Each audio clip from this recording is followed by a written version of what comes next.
hopefully this goes off without a hitch. Off script. That's right. Totally off script. Nothing planned here. Nothing planned. The complete opposite of what we normally do. We're usually so meticulous. Yeah, we usually plan out every single word, every single syllable, every single laugh, every Yeah, every crutch word is strategically placed in between the other words, all perfectly planned. That's right. Never miss a beat. Every episode length it has a purpose. It like revolves right back to the meaning of the episode. It's all like this perfect encapsulation of exactly what we're trying to do. It is right. It is beyond what are you gonna say? Beyond almost epic. No. It's well, first off, it's low key barely epic, but also it's so meticulously planned and so scripted that it's not even a movie review podcast. It's actually a character. We're both doing characters. Benjamin and Joey from Affable Chat are characters. We're not podcast hosts. We are actors. And we play these characters every time we come on. To review movies and from a meticulous script. None of these opinions are actually ours. This is all characters that we play. And we play them very, very convincingly. And the point is to get it across so that no one can even tell that we're doing characters. And to help sell it, I act like that character in my real life as well, just so that people are a little bit more immersed when they listen to the podcast. Well, word of mouth is one of the best. It's just that extra level that I'm willing to go to sell this podcast. And of course, if anyone ever says you have a bad take or like you're wrong about that, I can say, well, I'm just following the script. It wasn't me. I'm playing a character. Yeah, that's like telling Bryan Cranston you're an evil person for selling meth. That's my character, man. Yeah, I didn't actually do that. I'm totally free of any repercussions of what my character does. And I think that's a good way to get into this. Welcome to Affable Chat Off Script, the episodes of Affable Chat that aren't explicitly about movies. My name is Benjamin. This is the admirable co-host Joey. Thanks for that introduction. And how are you doing? You're yes. I don't know. Is that an esteemed enough title? Admirable. Absolutely. That's far and beyond anything I deserve. Well, speaking of things that people deserve, I'll tell you something we don't deserve, which is another reality TV show that I saw advertised while I was watching football.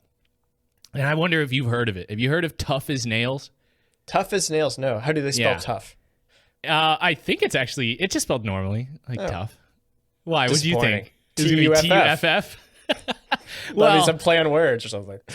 Listen, I've never been a fan of reality television. Actually, let me take that back. I was a fan of reality television when I was a kid, okay? When watching television just meant plopping down in the living room watching whatever was on. It wasn't like I got a big say in it, and I certainly didn't have the choices that I have today, where I can be very meticulous about my choices for what to watch. But anyways, I saw a commercial for this while I was watching football, and I decided to investigate a little bit because it looked dystopian as hell when I saw the commercial, and I think it is as bad as I first assumed it was. So basically, Tough as Nails, it's a reality competition show on CBS. But let me read you the format, and then we can talk about it. So 12 contestants are tested in competition at real-world job sites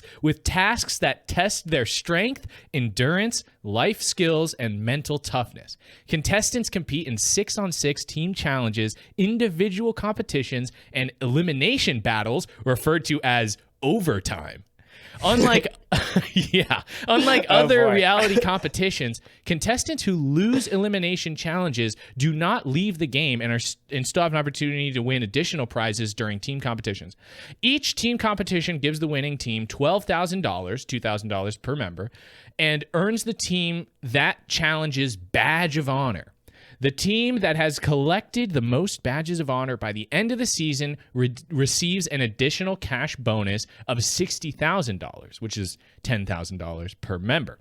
Okay. If both teams have the same number of badges, then they will hold a tiebreaker. Okay, that's not super important. And then in each episode, contestants compete in individual challenges in order to stay in the running for the grand prize. The lowest performers in each individual challenge are sent to overtime, like we talked about before, with the loser of the overtime challenge being eliminated from the individual competition, referred to as punching out. Punching out. At the end of the season, one contestant is crowned the Tough as Nails champion and wins the grand prize of $200,000 and a Ford Super Duty truck. Nice. Of course. It's just like winning the Super Bowl. You get a truck. But Wait, you get a truck if you win the Super Bowl? Yeah. Well, you get whoever the car sponsor is gives you a car. Cool. Yeah. And you get to go to Disney World too. But that's a Super Bowl. That's football. We're talking about Tough as Nails. Okay. So let me do my head around this. So this is like a working class simulator. Is that what this is? Like, hey, can you do these working class jobs? And the people who do the best at that job will move on to the next thing, or not even move on, just have a chance to accumulate the most amount of capital. And then the person who wins the most amount of money wins the most amount of money at the end. Yeah, that's a good way to put it. Although I do want to make sure that I clarify who's competing, because it would be one thing if it were people who don't have these jobs and they were trying their best to be tough as nails, and they're like, this is harder than it looks. Like, I guess we should respect laborers a little bit more. Instead, It's laborers in desperate situations who consistently tell the audience why they desperately need to win this competition. What? because they, I have a family that I'm looking out for, and that's kind of the angle. At least the clips from season 1 that I watched, that's the angle that they're coming at this from. You know how in like American Idol or other reality American Ninja competitions, Warrior or something, they always have some sob story, right? Like, exactly. They hammer it, and they my mom died last year, or like my kid has a disease, and because I live in America, that suddenly becomes a huge problem. I have cancer and I overcame it, and now I like have a new lease on life, and now it's like classic. So that's what this is they're essentially doing their normal job, but now it's on TV, and they're competing against other people in an attempt to win more money. What kind of jobs are they doing? Well, the one I watched, they were building a one-car garage, and it was a race against the other team to build the same exact garage. And whoever completed it first won that competition and got that badge of honor. Whoever completed it first? Did it have to what was like the standards of it? Oh, the standards was ridiculous because they finished it, and it wasn't even like the whole thing. It was just the frame, so that they didn't have to put a roof on it or anything. It was just the walls, and then they had a word for it, but the things that go at the top, roof? You put the roof on top of them. It's not a roof. It's like the framing that supports the roof. But it doesn't matter. They built the frame for a one-car garage. But then I had the same question. I was like, how are they going to decide? And the host walks up to it, like looks it up and down, and he goes, thumbs up. And that was it. That was like the measure of whether or not they did a good enough job. Did he even like lean on it or something to see if it stood up? Like maybe they cut. Reality TV shows that have interesting editing, but it didn't last very long. It was basically him just like looking up and down at it, and he goes like, thumbs up. You guys did it.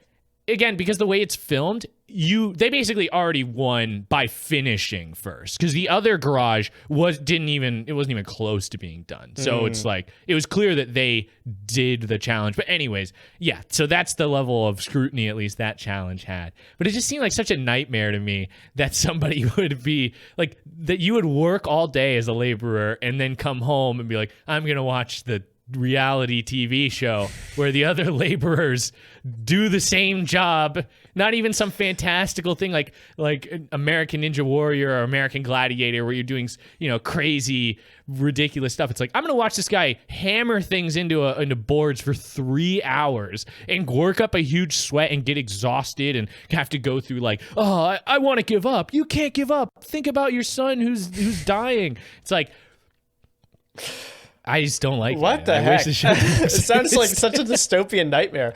It doesn't even sound fun. It sounds just like just like normal people doing something that they're not very good at. Well, and the thing is, not everybody there has the same jobs. So like one of the ladies who was building the garage is a nurse.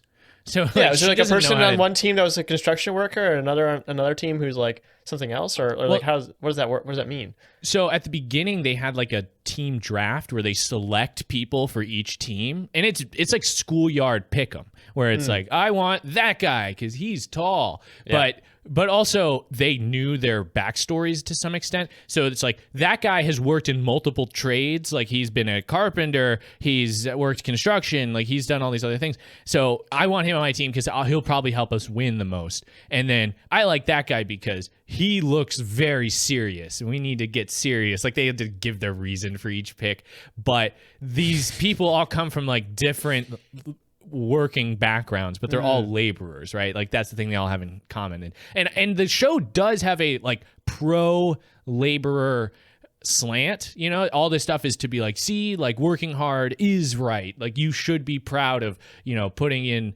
your honest day's work. But I just wish it wasn't people have to do that because they have to do that. Why are we doing a TV show where people do it as a competition? Maybe it'll get more interesting. Maybe they'll have to build like a plane or something, and like they'll take off. You ever watch that show Junkyard Wars?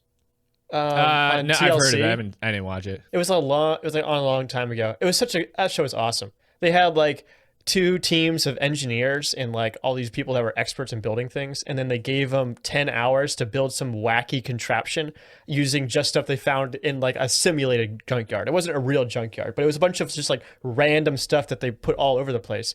And part of the game was going out there and finding different things that they think that they can use and coming back and figuring out how to make it work. And then they would have some like crazy competition. And a lot of times the stuff would just fail like as soon as they tried to do it because it was built in 10 hours by a bunch of guys that don't really know how to do things. But they were all like, the people that did it were like really smart. And they had like a whole, like usually have like, it's like a family or like a team of people that are good friends or something. And it was always like very entertaining. And it was so cool watching people come up with creative solutions to stuff from like kind of random crap. But it was like part of the appeal of something like that is you're watching people that are really good at something come up with creative solutions to interesting problems. Whereas this just sounds like normal people doing normal things, and they're not even doing it that well. Well, and I mean, I don't want to throw any shade at because the team that won when I was watching this, like they were Team Savage, and they built the frame of this garage seemingly fine, I guess. They did it quickly, but I don't know. I'm not going to judge them on their craftsmanship, but I don't know. I just feel like this show, like I'm with you on like not wanting it to be like so mundane. Like it does. I don't know if the challenges get more and more ramped up as they go through the season, but because this was clearly early on, that they don't have a lot of clips on YouTube, but I don't know. I also especially hate the addition of like, you didn't do so well, so guess what? You get overtime. Like we're bringing in real life things that suck about real jobs and bringing it to the game show. Now you did a bad job. Guess you get to punch out for the last time. And then you spend the rest of the season in the unemployment line. And you have to stand in this area and you have to like roll the dice and see if like you receive government aid. Oh my God. Oh my God, that's so terrible. And then if you did bad enough on the show, you end up in a worse game show where you have to compete in like a worse team competition with like way less with all the other people quality. Have lost the show from other seasons. Yes. Yeah, no, the fact that they don't eliminate people seems like a problematic way to run a game show too, because like the thing about a game show like this, you know, especially if you have a bunch of people all kind of working towards a similar goal or something over a long period of time, like, you know, it takes a lot of effort to make something like this. There are people that are going to fizzle out and are not going to want to play along anymore. You know, they're just going to be like, okay, I'm done with this. I think I'm already too far behind or whatever. And you want to be able to cut those people out, because then the people that are left are only the people that are most dedicated. And then it lights a fire under their feet because they're like, oh, gotta get there. Otherwise I'm going to miss out on the end. Right. And so you it really does feel like a missed opportunity to just eliminate people, and then like you kind of adapt to that, right? Because otherwise you're like you're by episode 12, everyone, like 10 of the 12 people are going to be like, well, I can't win anyway, so I'm going to put on an act like I'm forgetting. They have I'm caring. well, sure, but they do have the potential of taking home the $10,000 at the end of the season if their team wins, and also they get $2,000 for each competition they win.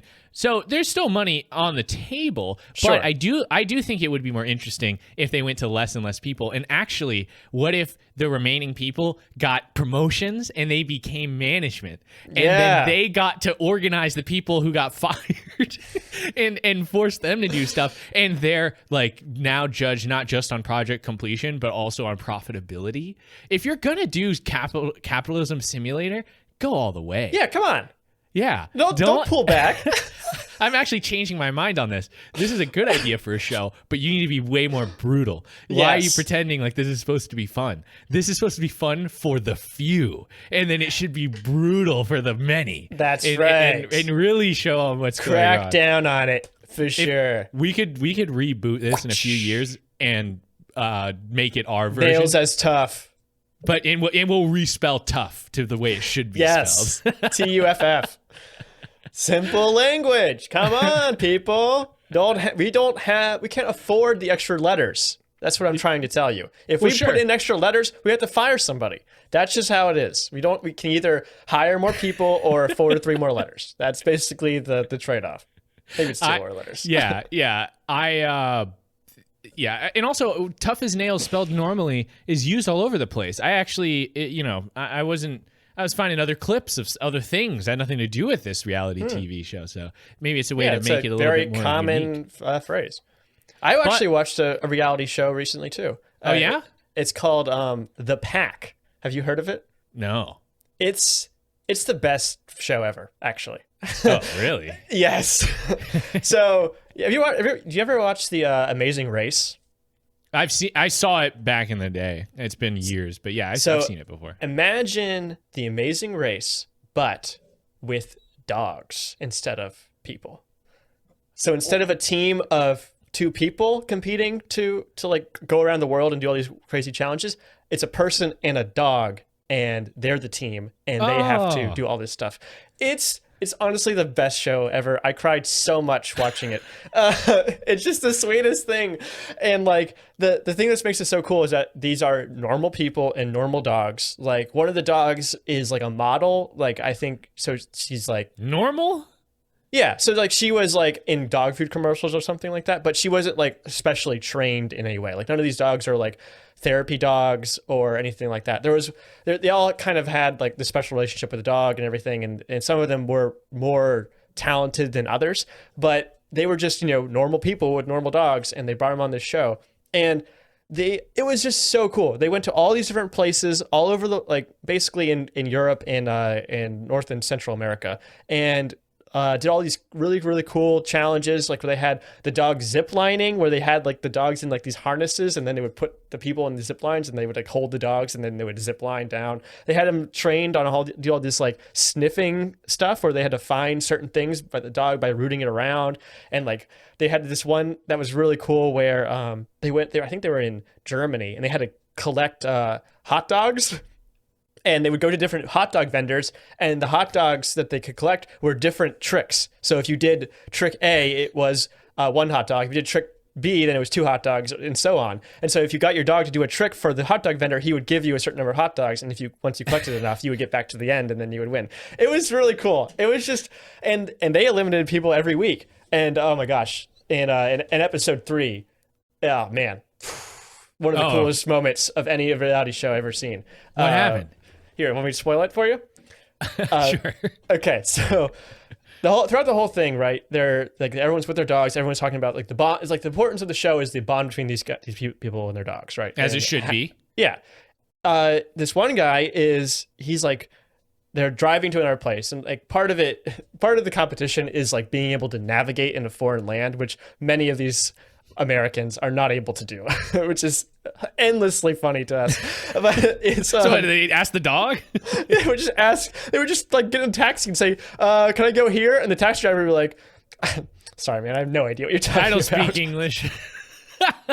and this one guy is like, he's in a taxi, and he's like leaning out of the window to the point where he's like sitting on the windows of his taxi, like out there, like waving around, like, you know, basically. Wait, is this the human or the dog? The human. And then they make this whole point of showing like, okay, like you never know when an accident can happen, right? Like you have to make sure the dog is safe inside the car. So they have these special carriers for the small dogs, and they have special harnesses for the other dogs. You have to make sure the dog safety team is right there for you to help load and unload your dog to make sure that everything is safe. They were so careful about safety. They always explained everything. Nicole from the dog safety team was the real hero of the show. She was always like in every episode being like, and this is how we did make sure the dogs were safe. Of course, it wasn't enough because season 2 was canceled because PETA said no dogs, I guess. No fun with dogs, I think is their rule. But anyway, Nicole from Dog Safety, she's awesome. So they were, but anyway, this one guy. So this show is already canceled? Yeah. Man. One season.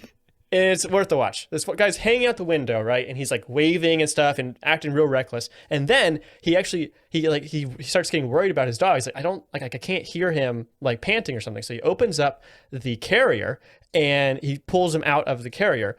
And then he actually says, hey, you probably shouldn't show this. Then they get to the end, and it's an elimination challenge, meaning that the person who comes in last. Sorry, did I miss something? What was wrong with the dog? Why shouldn't they show Nothing. it? He was just he was taken out of the carrier because he was worried that the dog was sick or something. But he knew that he wasn't supposed to. One of the rules is don't take the dog out of the carrier or unharness the dog while the car's in motion, because obviously anything could happen, right? You could get in an accident at any moment, and then that would be terrible. So. He doesn't have his seatbelt on because he's freaking leaning out the window, and now he's taking his dog out of the carrier or whatever. And he knows what he did was wrong. Anyway, they get to the elimination part of the competition, where the person who comes in last, who finishes the competition last, gets sent home, and then they move on to the next city or country.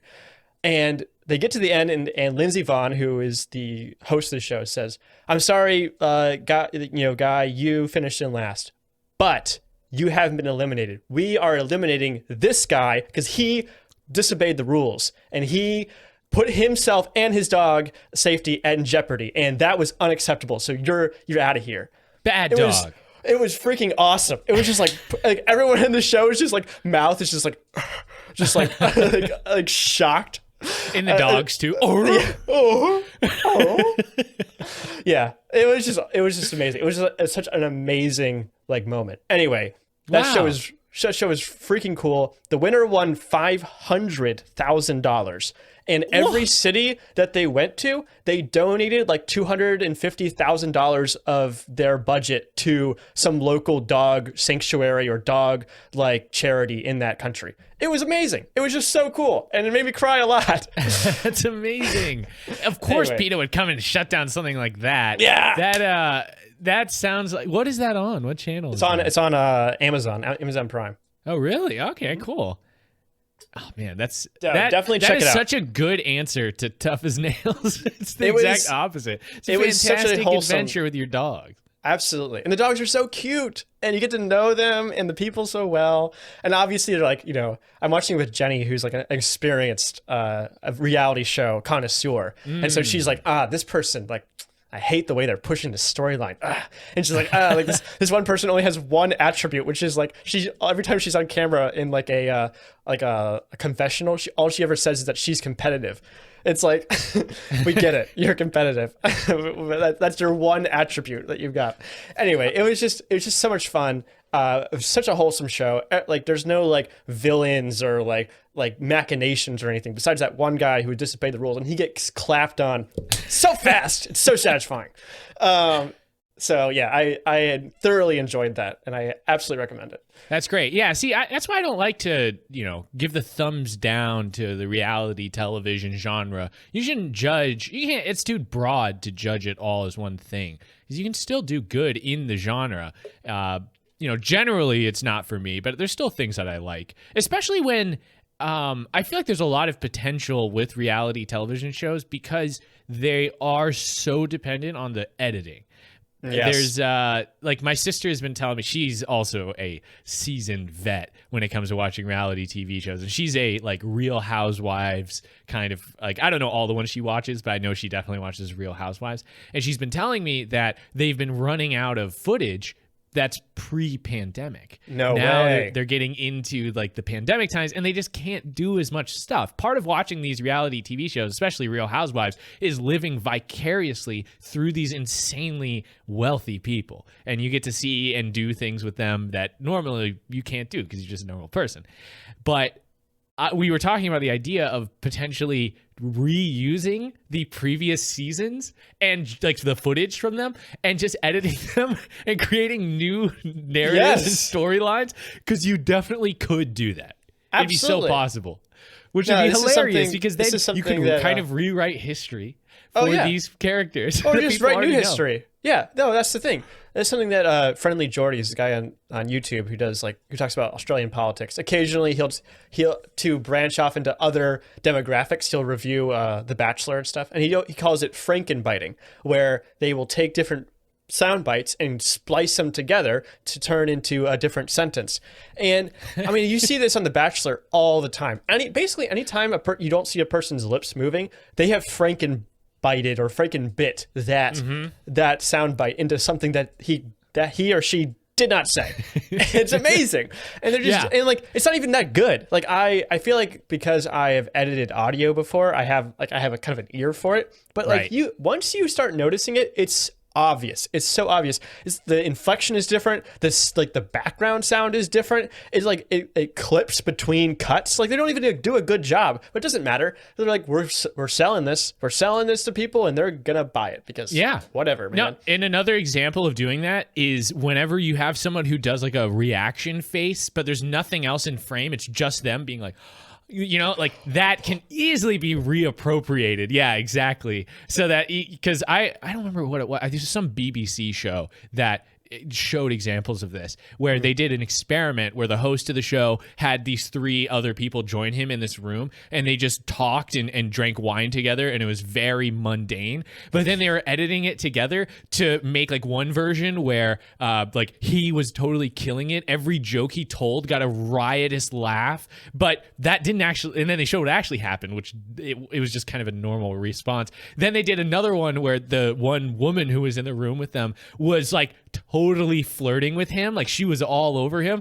but again, it was all just cherry picked. And then they were able to create the opposite too, where every time he said something to her, like she was totally off put by it and hated him. So that made me realize how much potential there is in creating your own reality. And, which is so ironic that reality TV is called reality TV, because it's so fake. It is pure spectacle. I mean, it's exactly what it is. It is manufactured reality in every sense of that. I mean, that's the thing that makes The Bachelor such an interesting show, is that the show is not about these people, like somebody trying to find love. The show is about all of the drama that happens around it. And there's an entire ecosystem of podcasts and other content creators that will talk endlessly about speculation from the community, different like posts on Instagram and what they mean and everything. And a lot of times they can tell almost what happens at the end of the show before the show even starts, because people are impossible. People that are on the show are so predictable and so vapid that they'll just spoil stuff without even realizing it. So it's just crazy. Right now they're going through this huge thing because one of the girls on the show attended a party or something where it was like an antebellum party where she dressed in like this dress or something. I don't know the full details of it, but everyone is calling her a racist, and she hasn't responded in 6 weeks. Like, she hasn't said anything. And now Chris Harrison, the host of The Bachelor, went on Extra and defended her, but he did not come across very, very well. He definitely said it's a lot of both sides. I get attacked from both sides. I get trolled from both sides. Both sides are equally bad. So he's not doing so great. But that like Jenny is like, I can't believe politics has entered into the Bachelor, like the Bachelor universe. And I'm like, Jenny, you misunderstand. This is the show. This is the show. This is what they're doing. Like the show is not what happens on ABC every week. The show is what happens, everything around it. And and it is to that regard, like they are so good at it. They're so good at riding the trends. They're so good at making controversy out of absolutely nothing, and making people into like stars that definitely don't deserve it. Oh, it's just really fun. No, it's one of the things that I've seen people in my life, especially when I was in college, people who are like, get me onto The Bachelor or The Bachelorette, you know, like people who, I don't know which one is the one for. Either way, they're just trying to get onto the show, because once you're on, the game is not necessarily to win. The game is to become famous and potentially be the next one. Become a meme. Yeah. And that's how you win. I've actually, I recognize what you're talking about. I don't know all the details, but the ripples of The Bachelor end up on my timeline as well. It's the type of thing, I always say that The Bachelor to me is probably like what football is to a lot of people who aren't into sports, where it's like, I can tell when the season finale of The Bachelor is. I can't tell you who's in it or who The Bachelor is, but I can tell you when it's happening. I can usually tell when that's going on currently. And the same thing with the Super Bowl, where it's like, a lot of people probably don't know who's playing. They can tell it's happening. Yeah. Unless you're, what's her name? Lauren Chen. I think it's actually a little closer to professional wrestling, actually, because it is so manufactured and because it's so controlled, and you don't get to see a lot of how the strings are pulled, but you do know that a lot of what you're seeing is not real.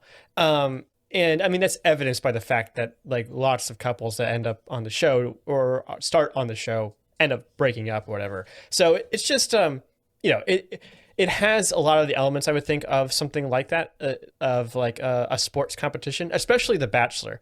There's this podcast called Game of Roses that Jenny really likes, and you should check out their Instagram page. They make the best memes I've ever seen. Really? They're are they about so the good. Show, or are they just memes? They're about the show. They're so good, though. Like, you don't have to understand the show that much to understand. One of the things they love to do is put people's follower counts on their foreheads, and they always call them.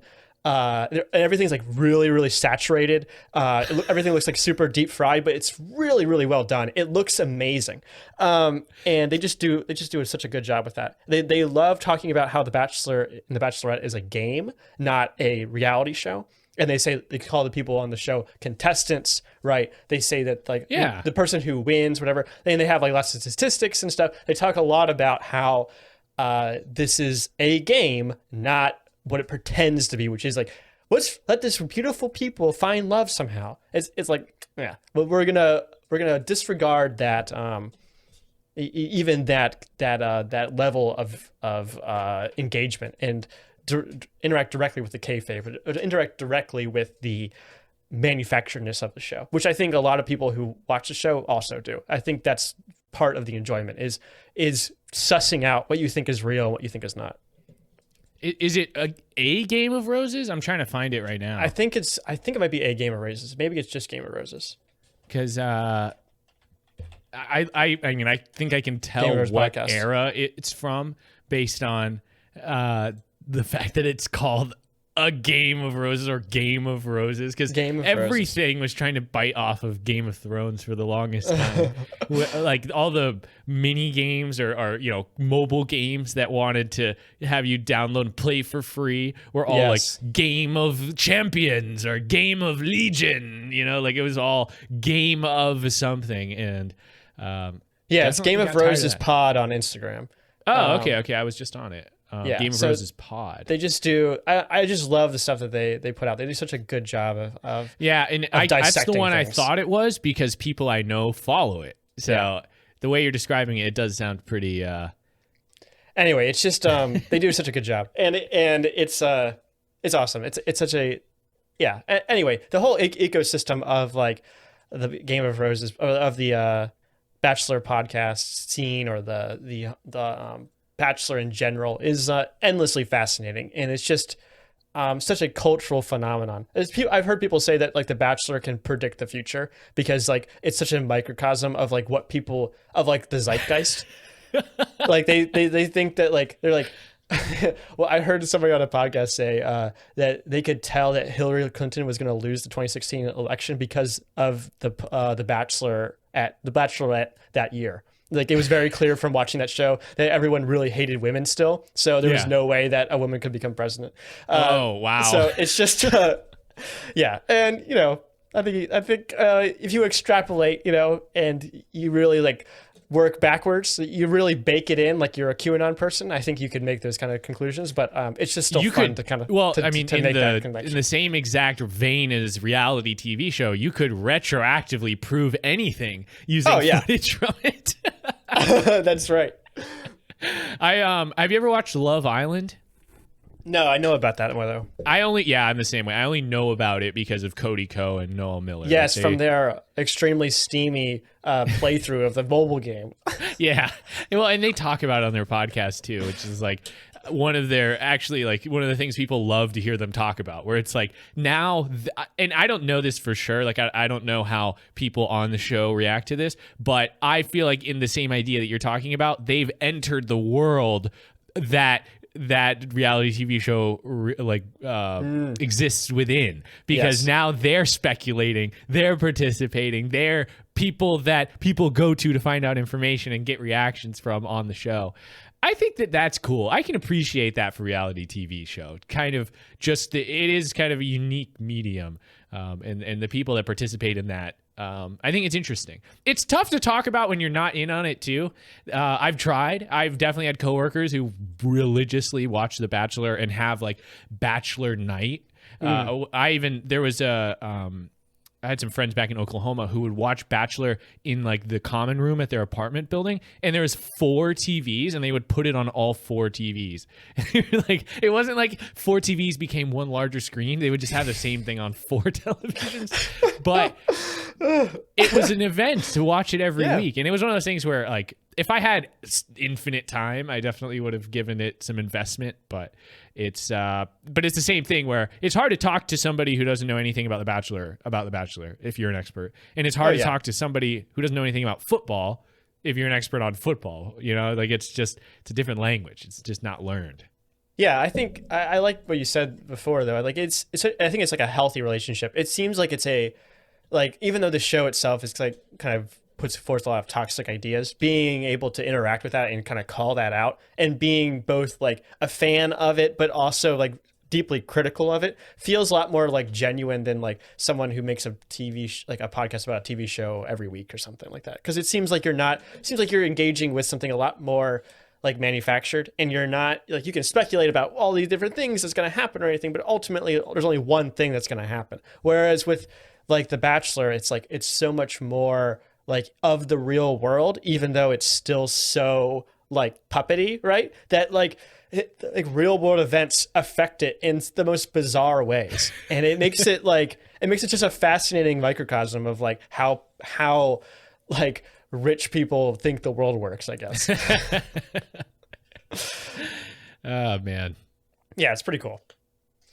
All right, I got something cool to talk to you about, but I don't know. Let's just dive into this. All right, let's do it. Yeah, go ahead. I really want to talk to you about Minecraft again, because I love Minecraft. Talked about Minecraft a lot. We've already talked about it numerous times on the podcast. Yeah, we had actually, a Minecraft episode. Yeah. Just to shout out that episode really quick. One of our big followers, Parker, who's actually been on the podcast before, he texted me some screenshots from back in the Ratman days. I was getting really nostalgic. He told me he was currently listening to that episode. He was going back and listening to our episode on Minecraft. So I'm all ears to talk about some more Minecraft with you. Yeah, absolutely. Okay, so like one of the things that there's a couple of different things I want to get into. One of the things that I've kind of discovered more recently as like this quarantine has continued is all the different ways that people play the game. You know, I kind of play it through like a survival lens where I'm just like, how long can I survive? And like, what's some of the cool things I can build? I'm way more casual with it though, because I can't dedicate as much time as these professional people can. But one of the things I've discovered is this group of people that are technical players. There are people that like have such a deep understanding of the game that they can exploit all sorts of different ways that the game can work. And what they'll do is they'll build these elaborate machines that do basically anything they want, all within the confines of the game. what I find so fascinating about this is a lot of these guys are coming up with solutions to new problems, or coming up with new solutions to old problems, and building things that no one has ever built before, right? The game has been out for 11 years, and obviously there's been updates regularly throughout that time. And in all of the updates that Microsoft has been overseeing ever since they bought Mojang have all been like widely received as positive.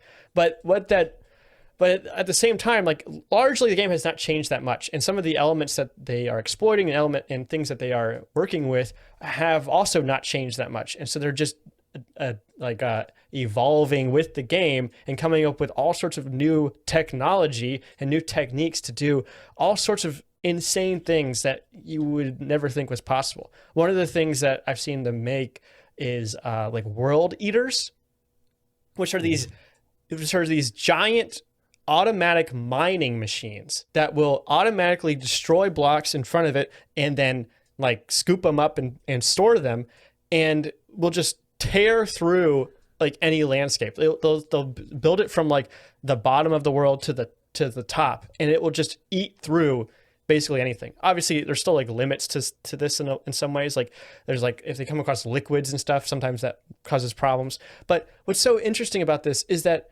first of all, they're not doing anything crazy. Like they're not modifying the game. They're not like going in there and creating new things. It's all within the confines of the vanilla Minecraft game.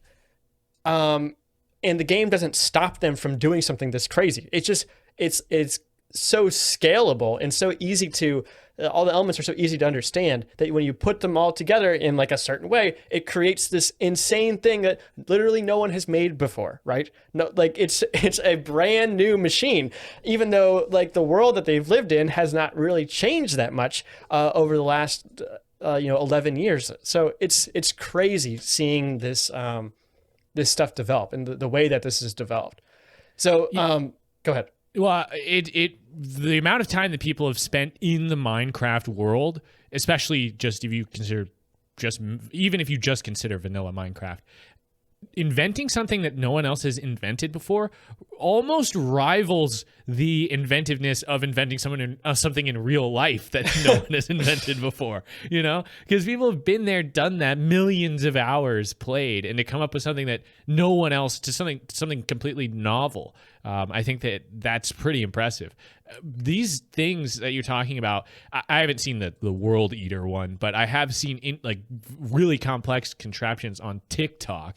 One of them that I saw was somebody built a bridge builder, like an automatic bridge builder, where you kind of just like you set it up and you set it off, and then it just goes off into the distance, just constantly building and building. And it even makes a bridge that looks like somebody took the time to make it look. It's not just like a flat bridge that's functional only. It also was aesthetically pleasing with a nice pattern. And I was like, I've never even come close to doing anything like that. Yeah, but it's amazing. It's such a cool, and the thing about it is like that the possibility of making like automatically renewable blocks has been around for a long time. The possibility of building flying machines has been around for a little while. Combining that together is such an interesting idea. And there's so many different ways you could do it too. And that's what's just so cool about the game, is that it's the emergent gameplay aspect of it, where you can take different pieces of new things, put them together, and it completely changes how the game is played, how you interact with different elements of it, and the way that you can think about it. There's this one guy that I've been watching. His name is Il Mango. I believe he's German. And he is a member of the SciCraft server, which is probably the best known or most popular technical server, meaning that all the people on there are very obsessed with efficiency. They all love building these giant machines and come up with unique solutions that basically will give you more items than you could possibly imagine for projects that you also can't possibly imagine, and stretch the very limits what's possible in the game constantly. So he recently started this new server with a couple of people, which is a peaceful server. So what's interesting about this is that peaceful is a difficulty that most people never play on. And if you're not familiar with how the game works, basically most of the time there are monsters constantly around you in Minecraft. Anytime it's dark, there's monsters there. You can go to that's pretty good. You go to the hell dimension, the nether, you'll see there's monsters everywhere and everything. But in peaceful mode, all of that goes away, which means that a lot of your renewable resources also disappear with them, because some of the most useful things that you can get in the game come from killing these monsters in systematic ways. So what this does is it creates a very unique challenge. And what he actually kind of exposed is that Mojang is kind of not paid a lot of attention, is kind of underdeveloped the peaceful version of the game. In fact, unless he found he had to seek out a special world in order to actually get to the end dimension and defeat the dragon. There is still a dragon, but there's only one. You can't actually respawn it like you can in other versions of the game. But he had to find a special version, like a special world that had the elements needed to go to there.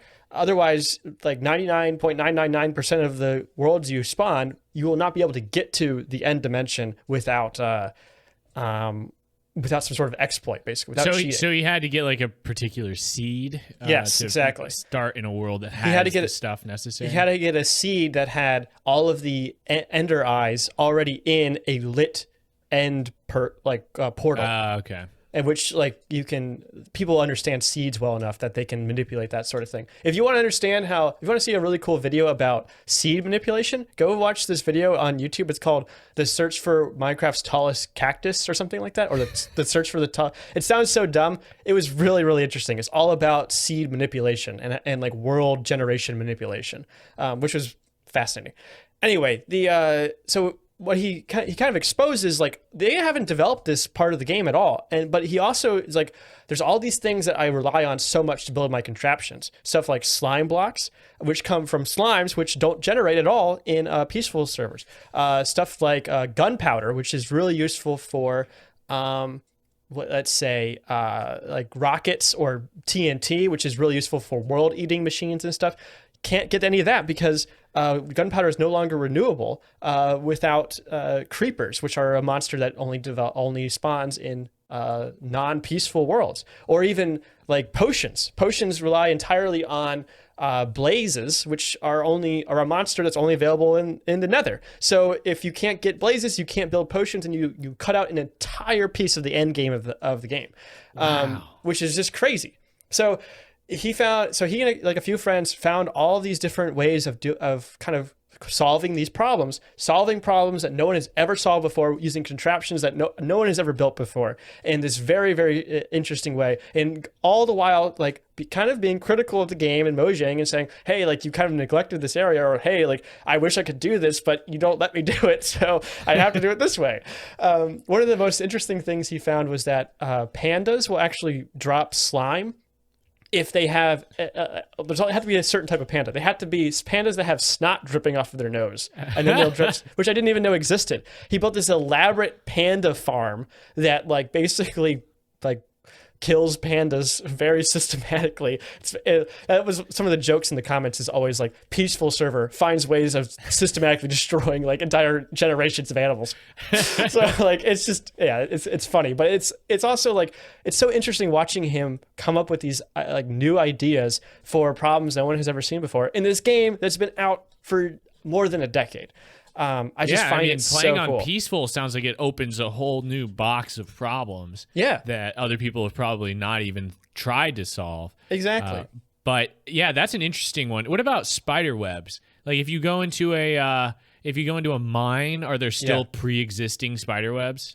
I think so. I think the cobwebs appear normally. I think the only difference is that there are no monsters, basically, except for the Ender Dragon, who spawns only once again. So you can kind of exploit that. And one of the things that he did was he actually built a ice bridge, like automatic ice bridge builder, so that he could get to the outer end islands.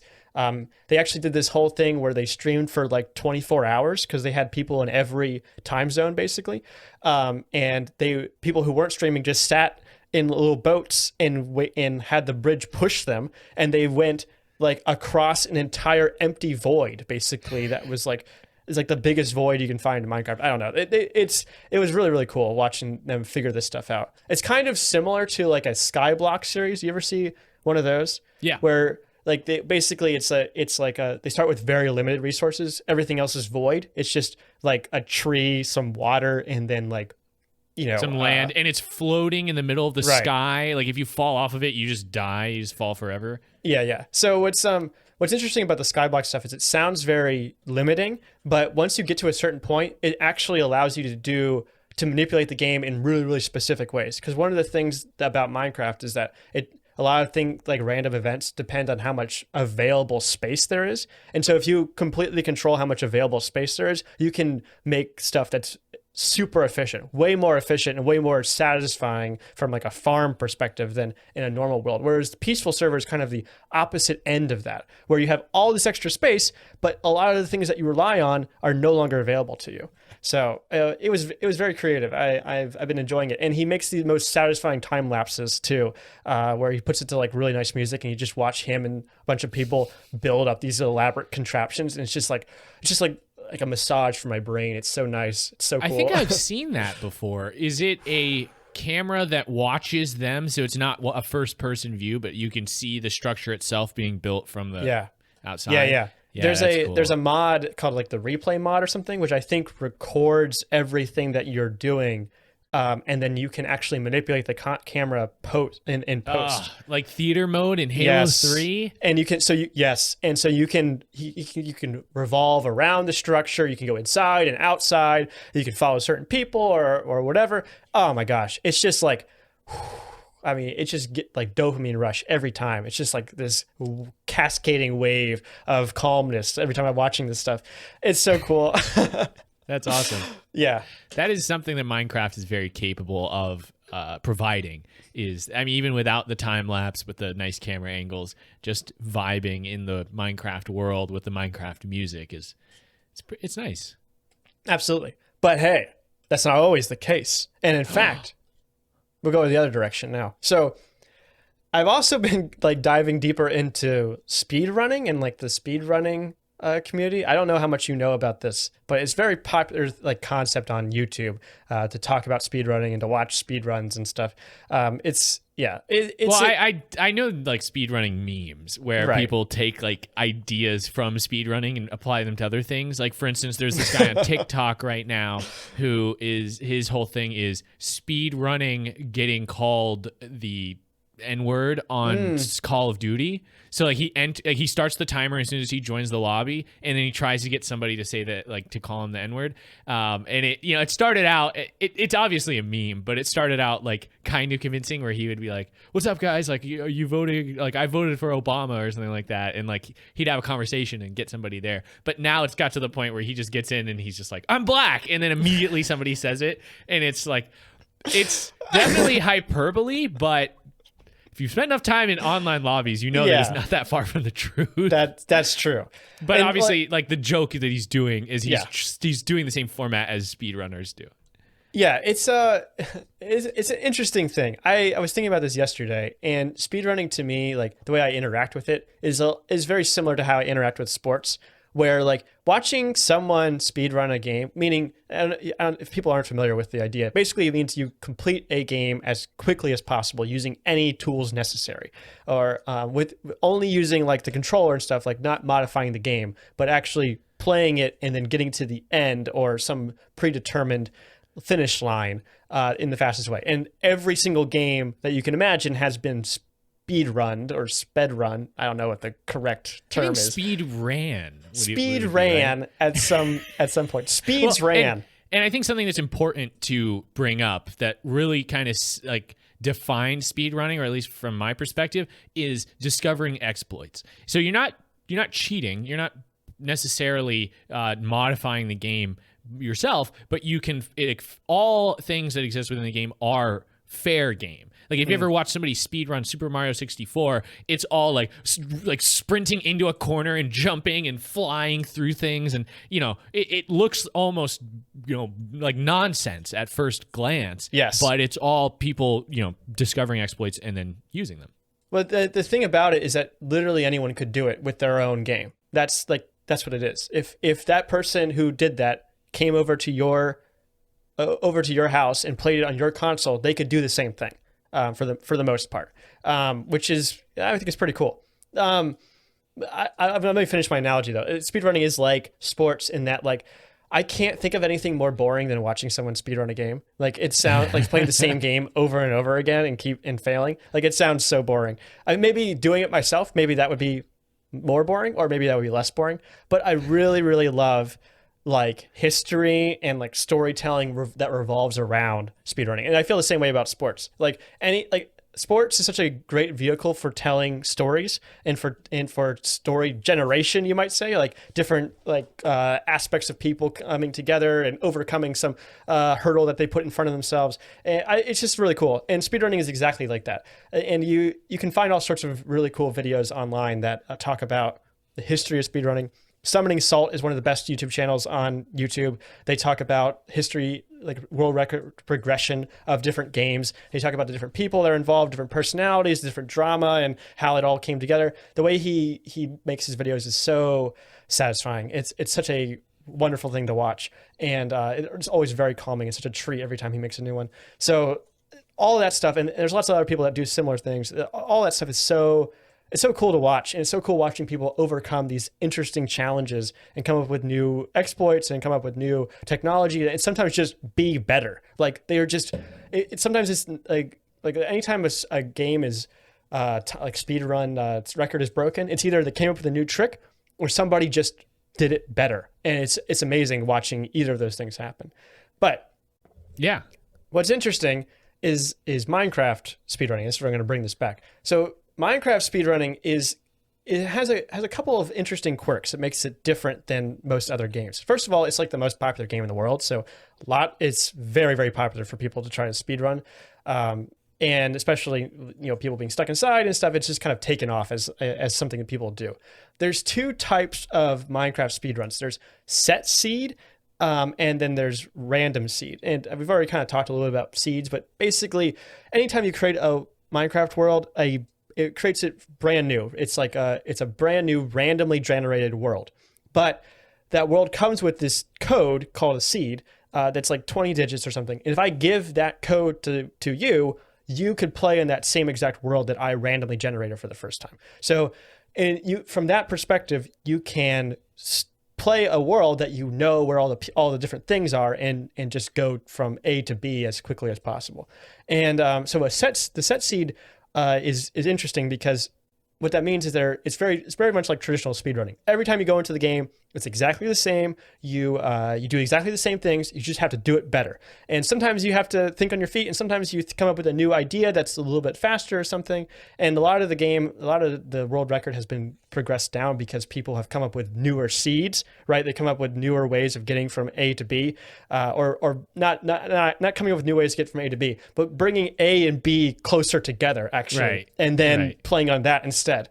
And actually, I watched the world record for this today. It's 2 minutes and 23 seconds long. They beat they killed the Ender Dragon in under 2.5 minutes. Wow. It's crazy. And he just knows where everything is, right? He actually has like a pickaxe that he uses exactly a certain number of times and then it breaks. And then he like lines up his inventory and everything. It's just fascinating. So you just practice enough times, you get good at doing anything, and you can beat a game that if you know where all the pieces are, you could do it in your sleep. You can beat the game in the same way every single time, and eventually you're going to do it faster than anybody else can. It's only 2 minutes long. You can watch it online. It's actually pretty cool. It's easy to find. 2 minutes long that's the kind of speedrun I can watch. That's the kind of speedrun I can sit through. Absolutely. That reminds me of probably the most recent speedrunning spectacle that I was involved in, or that I actually participated in, was the Mr. Krabs Does Ketamine speedrunning challenge. Have you seen that? No. Let me see if I can. I think that's the name of the game. It's Mr. Krabs. It's Mr. Krabs Overdoses on Ketamine. That's the name of the game. That's the name of the game? Yeah. And I don't know. It's a computer game. But it was some sort of free-to-play game where it's like poorly animated. It's not even poorly animated, but it's just like it looks like GameCube graphics for SpongeBob. Yeah. And it's very crass, and the game itself is pretty short. But there is a exploit in the game where basically you just start and you like do something like wiggle around and then you teleport essentially to the end of the game, and people were like using that teleporting exploit. And Penguin Zero, what's his more common? Critical, yeah. Critical, I think, broke the record, and he was like, he broke it by a lot. Like, the exploit is somewhat random, and he got a result of it that was so beneficial, and he was able to beat the game in like 20 seconds or something like that, where he was like, no one will ever beat that. Like, he had crushed the current record by a lot to do that. And I thought it was kind of cool, but I was more interested in finding out what Mr. Krabs' overdoses on ketamine was. And the game itself only takes like 15 minutes to play or something, but but that was ridiculous enough that it even caught my eye, and I watched somebody do a speed run.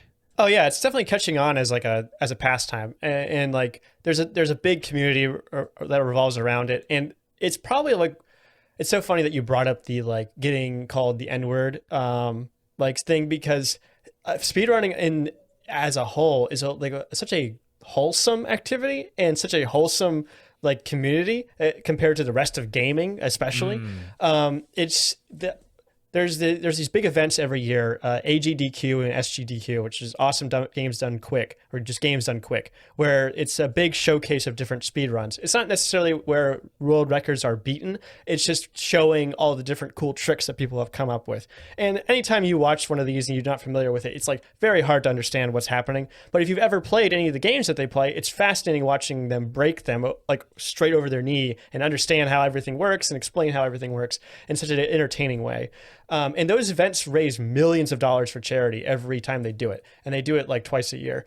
And at the end of every speed run, basically, they have the people who did it and like showcased everything. They'll say, like, if you want to learn how to do this, we have a Discord, we have a subreddit or something. You can find videos online that I've made explaining how these different tricks work. We want you to come in and play this too. It's not so much like I'm the king, I'm going to be on top. Like there's still people that do that, and maybe that's true for some games, but for the most part, it's very much like a healthy competition. Let's work together to find new ways of playing this game that we all love, which is, I think, such a welcome and unappreciated element of speedrunning. I think it's very cool. No, and I think video games in general are headed in that direction, in a more inclusive and mainstream format. I swear, when things go back to normal, I'm going to go to a Melee tournament or just a Smash Brothers tournament in person, because I've learned so much about that community, and it's sports. It's sports. It's just different exactly sport. That. Yeah, exactly. Yeah, but it's like full of people that like are a little bit more like shy, I guess, and more willing to like build up that community in a way, you know. And first off, it has a shorter history, so you can get in not on the ground floor necessarily, but closer to the top, you know, when you're starting out. But also, it's just more accessible. You know, you don't have to win the genetic lottery necessarily to even qualify to participate. You know, you can just buy the game, and if you like it, play it a lot, and then test your skills at the tournament. That's actually something that I've heard like a lot, is it's like, go to tournaments and just participate. Even if you go 0-2, just try it. Just go and have fun.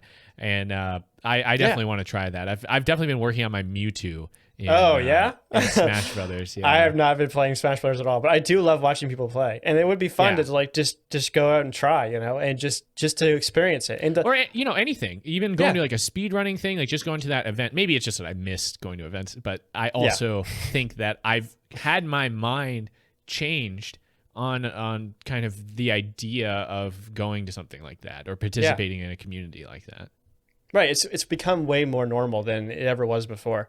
And I think that's because people have been more welcoming to it. You know, I think gaming has had this terrible reputation.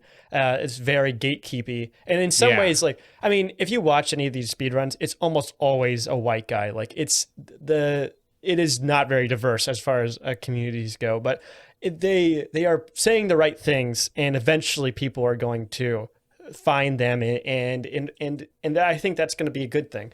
But at this current point, it's still very much dominated by one demographic. But so what's interesting about Minecraft speedrunning, I'm going to get back to this. All right, is there's a set seed, but then there's the random seed. And the random seed is a completely different game because it's not the same every time you go in there. Every time you go in there, it's a completely different world. And it's all about improvisation. It's all about thinking on your feet. And it's all about reacting quickly. Obviously, there are still like techniques and strategies that people implement, like certain movements or certain crafting recipes or certain ways that they move around or do things that lend itself to a quicker run. That's going to be true every single time. But for the most part, every time you go in there, it's going to be something different. But what this also means is it has the same effect as Critical's ketamine run, which is that it's largely random. It's largely random. It's largely luck based. Once you're at a certain level, it doesn't really matter how good you are. It just matters how many times you've played and how lucky you've got. Because playing speedrunning Minecraft Random Seed is like rolling the dice, and if you get a bad roll, you restart, and then you roll the dice again. And then you hit it, restart, and you roll the dice again, you restart. And then you get halfway through the game, and then you have to roll a dice again. And then if the dice is rolled bad, you restart anyway, because there's no point in even trying if you get bad luck, largely through it. So a lot of runs will end early because people will just get bad luck, which makes the game frustrating to speedrun. And it makes the whole thing very... it's brought up this very interesting controversy that has happened recently, actually. I think I've mentioned this guy to you. Do you know Dream? Have you watched any of Dream's videos? He's on TikTok too. People are always, and I think you have mentioned him to me, so I recognized when he's mentioned, but I've only consumed his content through TikTok, and it has been people... half the time it's people who are like, how did Dream get away with that? And then the other people are like, Dream is a cheater. There's no way he got away with that. And it's always, and to be clear, it's always Dream being chased by a horde of other Minecrafters or other people in the game, and they're trying to kill him, but he always finds a way to evade them. Yes, which is what he's famous for. He's kind of come up with this new format, or at least pioneered it to the point where it's become his format, called Manhunt. Dream is a speedrunner, and so he understands the game to a very minute level. He's held world records in the past. And what he will do is he has these very, very popular videos where he and his friends will play Minecraft, and he will try to beat the game before they kill him, which... if you've ever played the game before, sounds impossible. It sounds like if someone is trying to kill you, they're going to be able to do it pretty easily, especially if you're trying to do something as complicated as go to all these different places, collect all these different things, and get there before they get you, basically.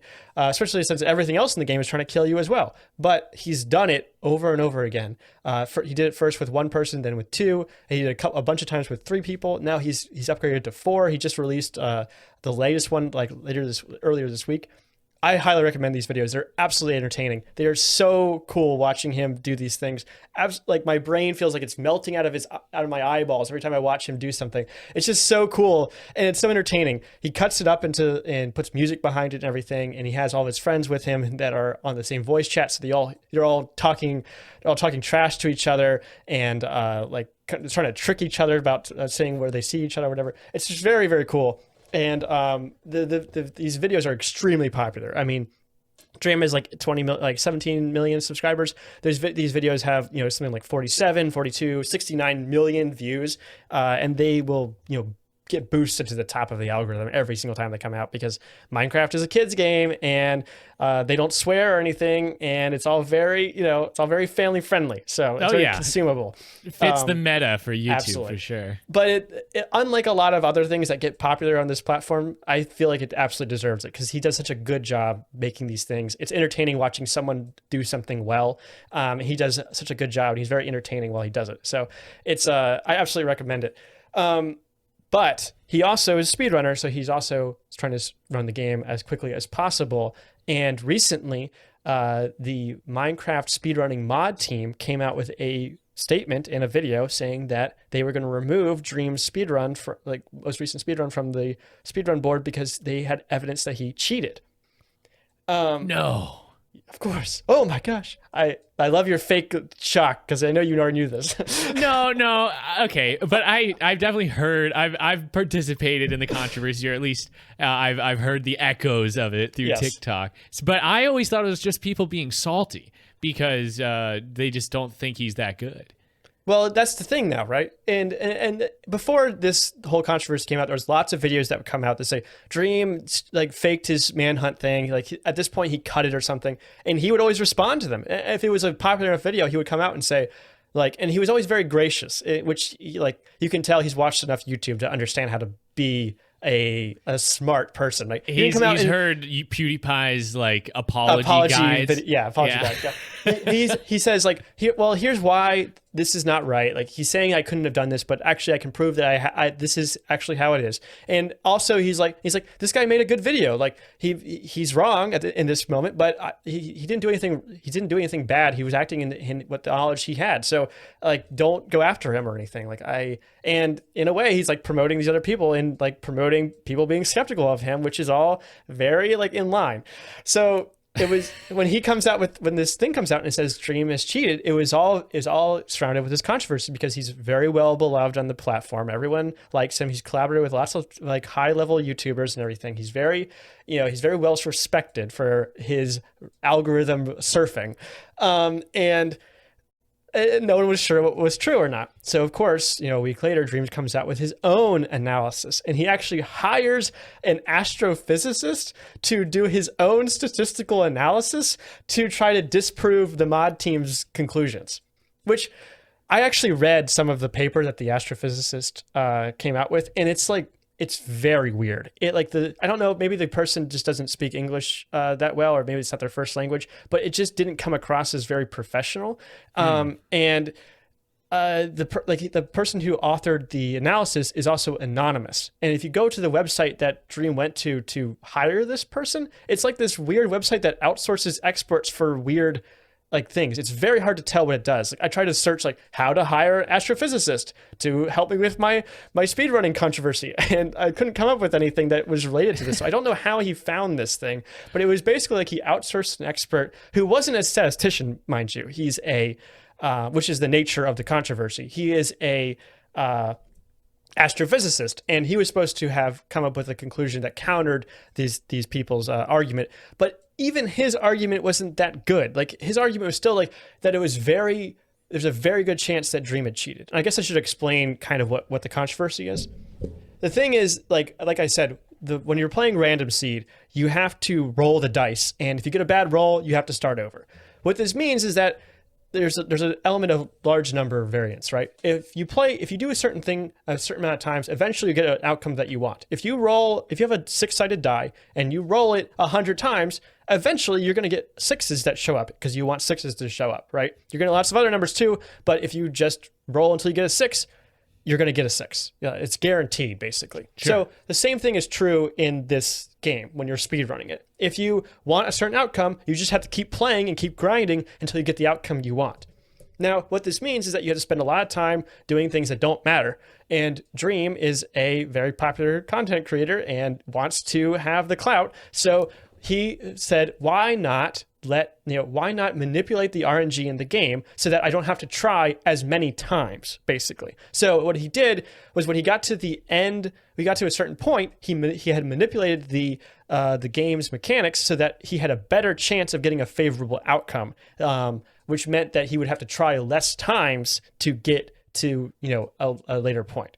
Now, this is interesting because it doesn't actually change the way that you have to play the game necessarily, right? You're still doing all the same tricks, you're still doing all the things, but you have to do it less times. You have to put in less effort, basically, which we'll talk about that a little bit later. But basically what this means is this is a statistical problem.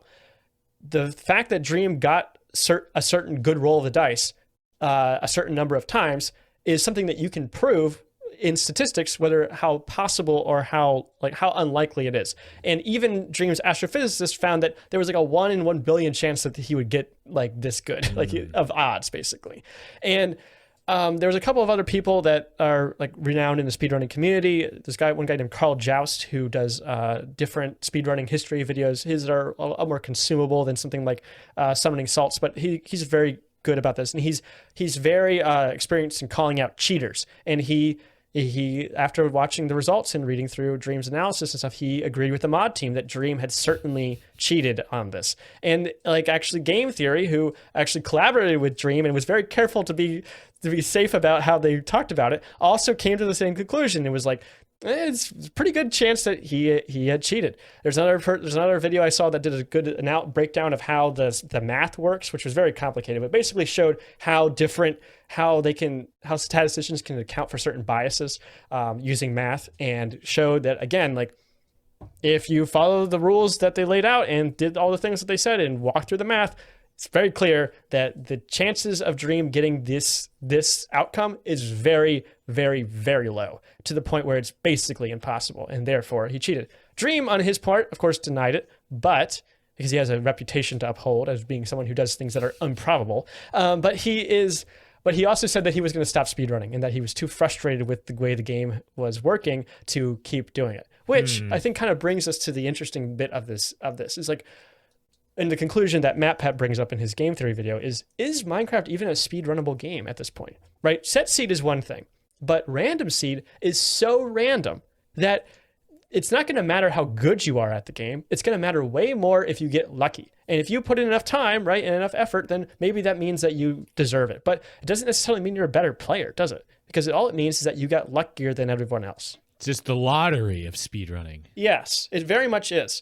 And in many ways, like, I think the changes that have been recently made to the game that make it harder to speedrun has improved the gameplay for people like me and people like Il Mango who are more technical, even if they've changed other mechanics that they have been exploiting. But it has been detrimental to set speedrunners, and it has made speedrunning the game so much more difficult and so much more frustrating, to the point where someone like Dream might cheat.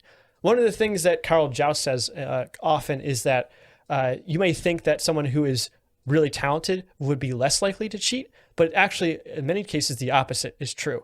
And because they will actually have because of their deep knowledge of the game, they will know how to cheat in interesting and like, more undetectable ways.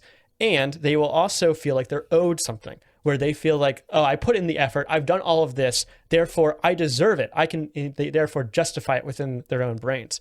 It's very interesting. I think that argument was brought up when Tom Brady went through Deflategate. They were like, you're so good that why would you have to cheat? You're more likely to cheat, Tom Brady. And exactly. You wouldn't cheat in some obvious way that everyone would recognize. You'd cheat in some really detailed, specific way, like letting a little bit of the air out of the ball, even though, also the what is it, Bernoulli's principle or whatever, dictates that it's cold outside, the air pressure is going to be a little bit lower, but we're going to ignore that and say that because we think you deflated the balls a little bit, and that's why you're better at football.